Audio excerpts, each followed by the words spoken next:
સુરત પાસના અલ્પેશ કથિરિયા અને ધાર્મિક માલવ્યા જોડાશે ભાજપમાં. અલ્પેશ અને ધાર્મિક આમ આદમી પાર્ટીમાં જોડાયા હતા. 18 એપ્રિલના રોજ એકાએક પાર્ટીમાંથી રાજીનામું આપ્યું હતું. ગુજરાતમાં લોકસભા ચૂંટણી પહેલા કોંગ્રેસ અને આમ આદમી પાર્ટીમાં રાજીનામા આપવાનો સિલસિલો શરૂ થયો હતો.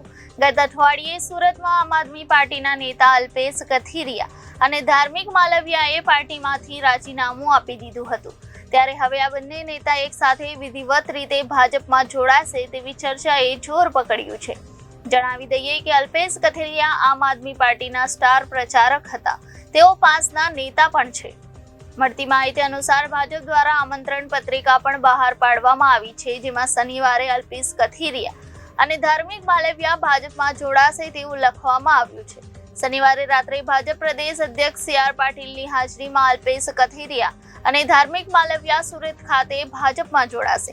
આ પ્રસંગમાં સુરતના લોકસભા બેઠકના ઉમેદવાર મુકેશ દલાલ, નિરંજન ઝાંઝમેરા, પ્રફુલ્લ પાનસેરિયા, મુકેશ પટેલ અને દક્ષેશ માવાણી પણ હાજર રહેશે. ગુજરાતની વિધાનસભા ચૂંટણી પહેલા આગેવાન અને કોંગ્રેસ નેતા હાર્દિક પટેલ ભાજપમાં જોડાયા હતા. ત્યારે આ બંને સાથીઓ ભાજપમાં જોડાશે તેવી અટકળો લગાવવામાં આવી રહી હતી.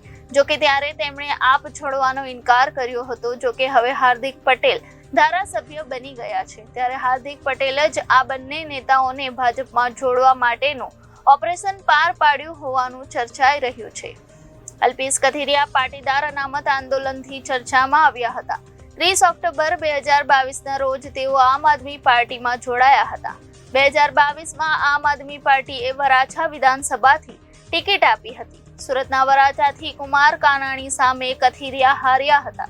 ત્યારબાદ 18 એપ્રિલ 2024ના રોજ કથિરિયાએ આપમાંથી રાજીનામું આપ્યું હતું. તેમની સાથે ધાર્મિક માલવ્યાએ પણ રાજીનામું આપ્યું હતું. Reporter Hitesh Prajapati, Janadesh news, Surat.